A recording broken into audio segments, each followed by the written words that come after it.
Sağ olun. Mənim üçün iki qat sevindirici hadisədir. Ona görə ki, birinci növbədə millət vəkili seçildiyim rayonun ərazisində məktəb açılır. Yəni, məktəb açılışından böyük hadisə mənim təsəvvürümdə yoxdur. Təbii ki, stadionlar da açıla bilər, böyük bir yaşayış komplekslər də açıla bilər. Hamısı ölkəmizin həyatında gözəl hadisələrdir. Amma ölkəmizin gələcəyi üçün ən dəyərli hadisə məktəb açılışıdır. Və bu hadisəni həm də ona görə yüksək qiymətləndirməmiz lazım ki, biz insanların diqqətini həm də bu məktəb açılışı ilə elmə, təhsilə, gələcəyimizin inkişafına yönləndirə bilirik. Və bugün mən ilk olaraq bu devizdən başlamaq istəyirəm. Hədəfi böyük olanların liseyi. Əslində bu təkcə liseyə aid deyil. Hədəfi böyük olanların dövləti, hədəfi böyük olanların milləti, hədəfi böyük olanların xalqı, hər bir adı səsləndirəndə mütləq böyük hədəflərə doğru yürüməsi vacibdir. Və bu gün də bu tədbirdə iştirak edən bütün dəyərli həm millət vəkilləri, həm elm adamları, həm Təhsil Nazirliyinin məsul nümayəndəsi, həm bizim Türkiyədən olan dəyərli qonaqlarımızı salamlayıram. Bu gözəl tədbirdə hamımız əslində eyni statusdayıq. O statusda ki, təhsil bizi hamımızı birləşdirir, hamımızı eyniləşdirir, hamımızı eyni hədəfə doğru birlikdə baxmağa yönəldir.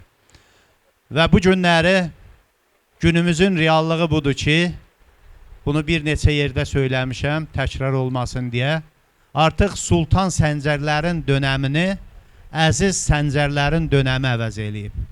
Yəni, əgər bir xalq qalib gəlmək istəyirsə, bir xalq dünya rəqabətində öz yerini tutmaq istəyirsə, Konfuçi fəlsəfəsini də öyrənən bir Çinli hansısa bir şəkildə müdrik ola bilər.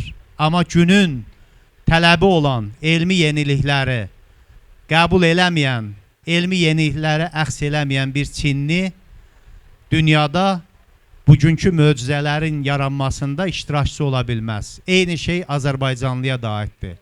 Tarixini də öyrən, keçmişində olan vacib elementləri də xatırla, yad et, milli mənəvi dəyərlərini də yaşa, amma müasir dünyanın tələbi olan elmə ciddi yanaş, onu öyrən və sevindiricidir ki, bu cür məktəblərin açılışı Azərbaycan cəmiyyətini məhz bu yola təşviq eləyir. Mən bir daha təbrik eləyirəm. Şəmil bəy başda olmaqla bu məktəbin bütün camiyasını balacadan tutmuş böyüyə qədər hamısı zəhməti olan hər kəsi bir daha salamlayıram və sevinirəm ki, bu məktəb anlayışı, məktəbə dəyər vermə ənənəsi ölkəmizdə artıq son vaxtlar daha çox görünməkdədir. Siz təsəvvür eləyin ki, ən çox sevindiyimiz hal nədir? Qarabağ işğaldan azad olunandan sonra Ali Başkomandan İlham Əliyevin rəhbərliyi altında bu torpaqlar yenidən bərpa olunan zamanda Qırğızstan prezidenti gəlib məktəb açır.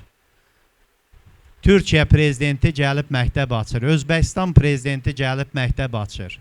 Ya bu çox sevindiricidir. Bu həm də o deməkdir ki, Türk dünyasına aid olan bütün dövlətlər bu ənənənin də əsasını bilavasitə Azərbaycandan qoyurlar, Qarabağdan qoyurlar və bu çox sevindiricidir.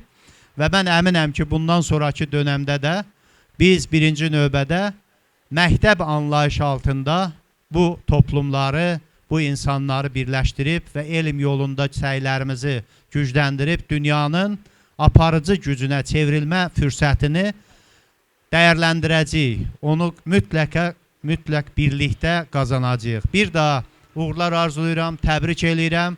Muzeyinizin də açılışının xeyirli olmasını diləyirəm. Sağ olun. Təşəkkürümüzü bildiririk. Çox sağ olun.